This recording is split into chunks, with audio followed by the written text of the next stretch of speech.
Thank you so much. And straight into it, we have Floyd Shivambu in studio with us. And with the 2026 local government elections fast approaching, this also brings with it the emergence of new political parties, including, of course, the Afrika Mayibuye Movement.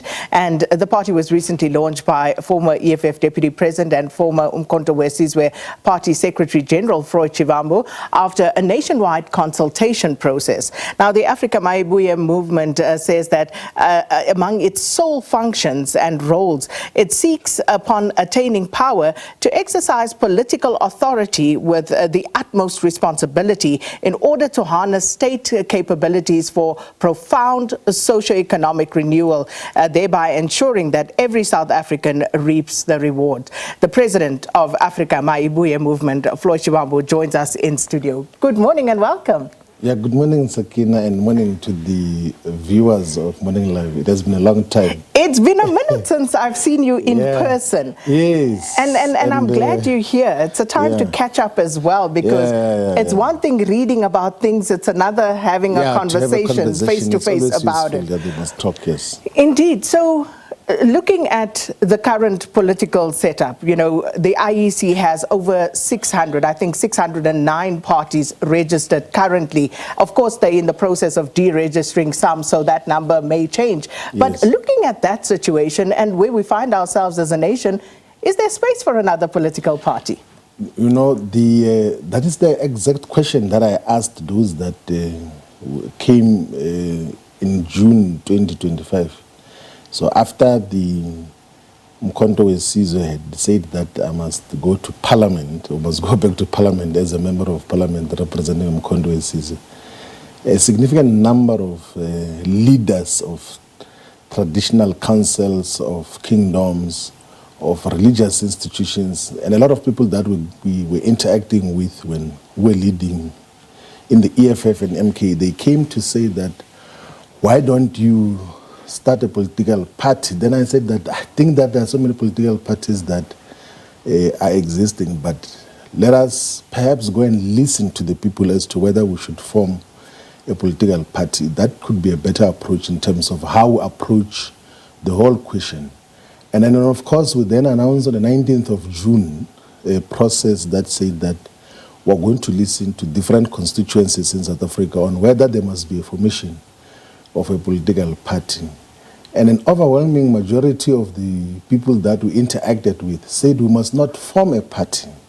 They said we should form a movement instead, because there are so many political parties. They say that we must form a political movement, which as part of the movement, there must be a political party, because if you just form a political party, you're just going to focus on electoral politics and campaigning, and you will treat our people as voters, not as human beings, not as people. So we then have agreed to found a movement which has got different components, and as part of those components is a political party which is called as well Afrika Mayibuye Movement, in the manner that it is. So a movement is differentiated from a political party in that it has got many other components. Already as part of that movement, we've got a union of workers that mostly work in the EPWP sector and community workers called Manda Ashu Workers Union of South Africa. We've got a group of healthcare professionals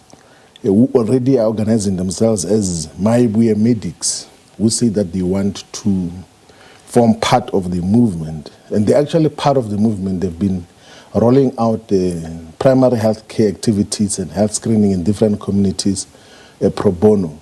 Same, we've got a group of lawyers who are saying they want to form and found actually organizing themselves as a Mayibuye Law Clinic, which will offer pro bono or free legal advice and interventions to communities and people who do not have that. But also there's so many other political parties and formations who came in the consultation process to say that please come and lead our party. I know there was a Christian party, there was a party called the African Renaissance Unity. There's a variety of other organizations as well, representing different constituencies, which said that we should come and lead their different parties. But in the ultimate conclusion of the consultation process, was to constitute Afrika Mayibuye Movement, which has got a registered political party which will contest elections. And we emphasize the centrality of it being a movement because our obsession will not just be electoral politics and participation in elections.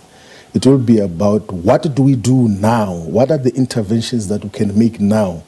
If there's a water crisis in Mahonezi village, what do we do now? So what are you doing now? So like I'll give you the practical example that when we went in one of the first consultations in Mahonezi, the request was that there's new extensions of the village which do not have water and that we must put boreholes. And we're able to put some few resources and the process of installing boreholes is happening now. When we went to the Eastern Cape, we were able to intervene as well with the request of uMkhonto of Amaxhosa, who said that the community said that they need an irrigation scheme that needs a borehole water. We said we're going to intervene now. And then there was a concern that was raised about gender-based violence in the Tembisilahani municipality in Kangala district of Mpumalanga. And we're able to assemble those who deal with issues of gender-based violence to conduct a workshop under Mayibuye process. But also there's multiple interventions that have been made in several informal settlements by Mayibuye medics and a variety of interventions that we deal with now. And that is the nature and character of Afrika Mayibuye Movement, that when members and activists of Mayibuye get to interact with communities, they must not say, we're going to resolve your problems only when we get to power. They must deal with the issues immediately. And that comes relevantly from how the Black People's Convention of President Winfred Khwari under the Black Consciousness Movement was organized as well, that it was not just a political party that is saying that we're going to win elections and only respond to your needs when we're in power. So the Black People's Convention, which was launched in 1972, also adopted something called Black Community Programs, which were practical programs to respond to the immediate interests and aspirations and frustrations as well of the people. Actually, like if you go to King Williamstown, there is still some healthcare programs which were initiated by the Black Consciousness Movement as part of the immediate programs that must respond to the aspirations of the people. So that is the character of the movement. And of course, it will participate in elections. It will, of course, be a champion for youth development, for people with disability, for women. It will be an internationalist, Pan-Africanist movement in the manner that is designed, yes. In terms of the broader Pan-Africanist movement, yes. Do you not believe that introducing a new party further weakens, the left stance of the political arena? Because here you already have quite a few parties that are registered with a Pan-Africanist posture, and now you're adding another one. Why is it so difficult for those who are already there to consolidate? I think more than 12 years ago, literally in 2012, some of us, like myself, politically, I had already made a proper analysis and correct diagnosis that the African National Congress, which is supposed to be the party for liberation, is not the correct instrument to bring about total emancipation, to bring about total economic emancipation and freedom to the people of South Africa. So we wrote, actually, it appears in a founding document of a separate organization now, which was founded 12 years ago, that the ANC is going to gradually dissipate, whether there is an alternate movement or not. And then we then said that there is a need to constitute a revolutionary, a much more disciplined and clear advanced liberation force that is going to bring about true freedom and emancipation to the people of South Africa. Now, the ANC is dissipating, and it's not because of any of the existing political parties. It's dying a natural death. Now, the issue which actually a lot of the traditional leadership inputs that we got, and even from the religious institutions, was the question of whether the two other existing black political formations are correct instrument to could replace the ANC, which is going to naturally die because it has lost its relevance, it has fulfilled its historical mission. And a correct response, which I can corroborate with practical knowledge of, an intimate knowledge of what happens in both of the two other black organizations, they are not the alternatives. The EFF is not an alternative to the crisis of South Africa. If anything, it will deepen the crisis of South Africa. Why? Because it's directionless, one, but two, it has adopted habits and mannerisms of the African National Congress. I think we've made this observation publicly that if you check the conduct of its deployees in government, it's not dissimilar from what the ANC deployees do. And I know this because when I was in the EFF, I was responsible for government or governance. So a lot of complaints would be brought about the conduct of those that are deployed in government. And whenever we'll intervene, there will be an organizational resolution to protect wrongdoing. So that is part of the reasons why we have to disassociate from such a movement that develops and adapts mannerisms of an organization. But you held the second most powerful position in that party. So this is what happens. Are you therefore saying that you were powerless to correct the wrongs that you were observing? So this is what happens with my organizational character. Everyone else that we have led with before is that I will never impose my individual views and perspectives on the collective. In many instances, even when you know that this is not consistent with your personal beliefs and values, I've always subjected and I will always subject myself to the collective view. And I always teach about and preach democratic centralism because I believe it holds organizations together. So, but let me ask this. Let me ask this before you conclude. Oh, yeah, that's fine, sure. How soon into the existence of the said party did you notice that behavior? So the participation in government, and I purposefully pushed that the party should participate in government because I wanted to check the conduct of some of the individuals. And you must remember that the participation in government happened, I think, from the last 3 years. Before that, it was just an opposition party. But direct participation in government happened in the participation in the city of Johannesburg after the reconstituting of the municipality and Ekurhuleni, Nelson Mandela Bay, city of Tshwane, and Tshwane and all of those other areas. And some of the conducts and habits of some people, it's what they were accused of when they were very young elsewhere in terms of how they related with government, their mannerisms, the directives that they would give to those that are deployed in government. And ourselves, as a far much more organized formation and guidance to those who are deployed in government, would have weekly meetings to Sakina and say, how many jobs have we created this week? What programs are you going to do to impact on the people this week? And then get account on that. But that got to be abolished and a different mandate of self-enrichment was imposed on those that are deployed in government. That is when some of us began to pull back and say that this is not what we founded.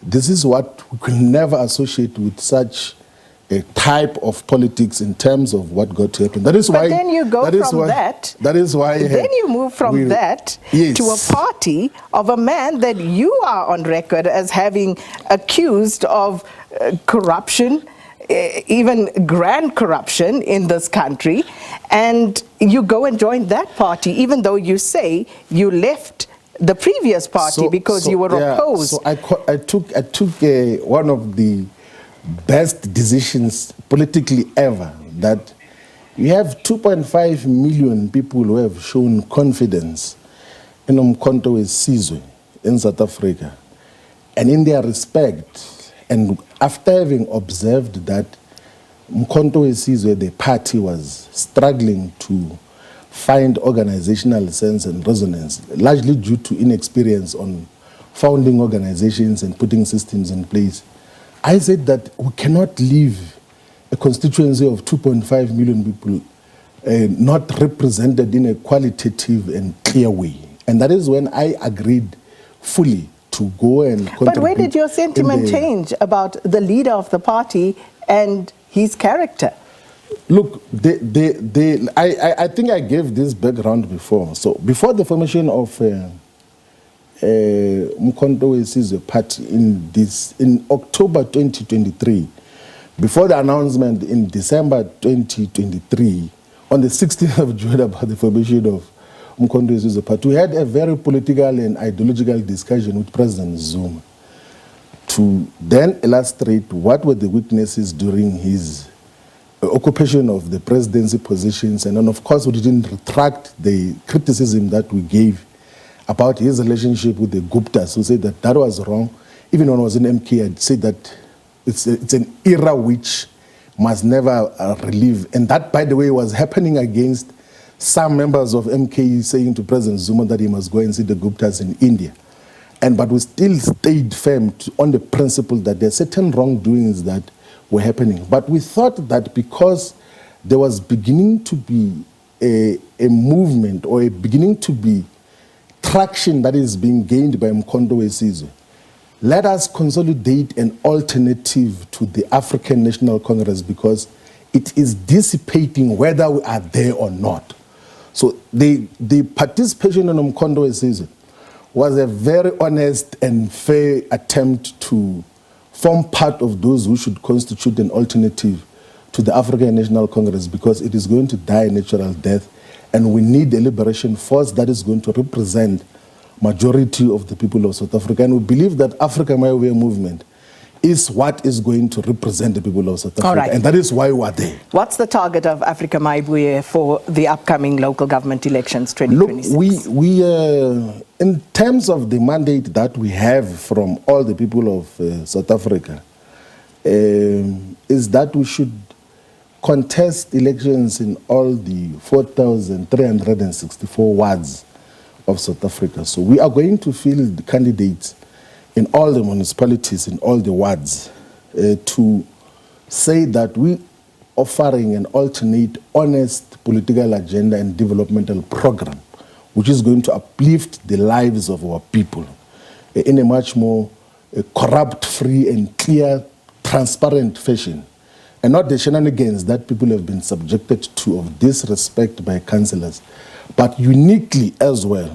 We are going to work with traditional and royal leaders, because the manner in which the municipal structures and systems acts have been put in place, they got to erode the relevance or the roles of traditional and royal leadership in many areas. I was actually having a conversation this past weekend. I attended a funeral in Mawonezi village where I come from, and I was asking the mayor of Collins Chabane municipality there that, what have you done in this village of Mawonezi since the municipality was constituted in 2016? And he was unable to respond. Why? Because he was now gloating in a public address that we have attended to 31 out of 36 wards. We have given them ring roads, but they say that village per village, what have you done? And there is nothing that they've done. And why? Is because the structures and systems acts in South Africa have got to erode these traditional and royal authorities. Even when they plan their municipal budgets and IDP, they don't respond to the village aspirations and interests and frustrations.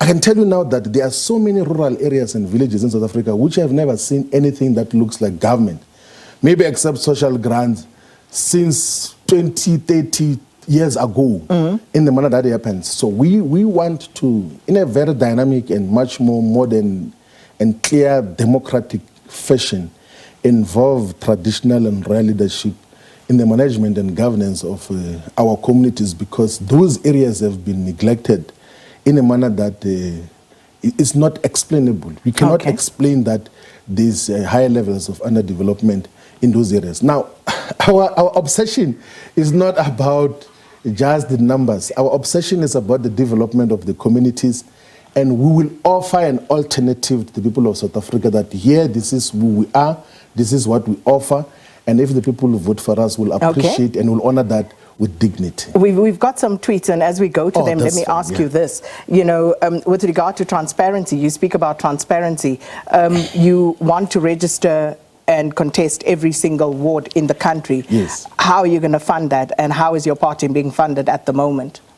So, do you know, we went through the consultation process, which were not highly funded. Like, they were not, like, they are public information. Like, they were, it's public information because majority of the, if not all, the public consultations that we had, we insisted that they must be broadcasted on the social media platforms and YouTube and everything else there. So majority of times we'll use community halls and basic things that do not need a lot of money commitment. But there is a proposal, because remember on the 19th of June when we had a press conference to announce the whole consultation process, the third question was, how should we fund a political party or movement if we were to found it?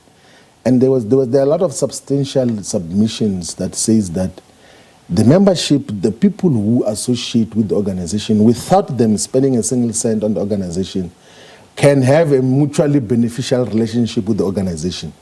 That is why the membership form, both online and the physical membership form that we have released, says that if you join, you should know that there will be a mutually beneficial relationship between yourself and the party, meaning that part of your information in a responsible and responsive, empowering way will be utilized to fund the organization and consistent with what the POPIA Act provides and everything else there. So we are going to... I'm going to come back to this because you see, it's a very convoluted way of giving me the funding model. I wanted to give you... But let's come back. I wanted to give you a quick assurance about something that... One thing is that we are not going to take money from the white capitalist establishment. That is one. And two, we are not going to be involved in wrongdoing in government, whether even in areas where we demonstrate maximum potential. We're not going to take money from tenderpreneurs who would want to manipulate the organization for narrow purposes.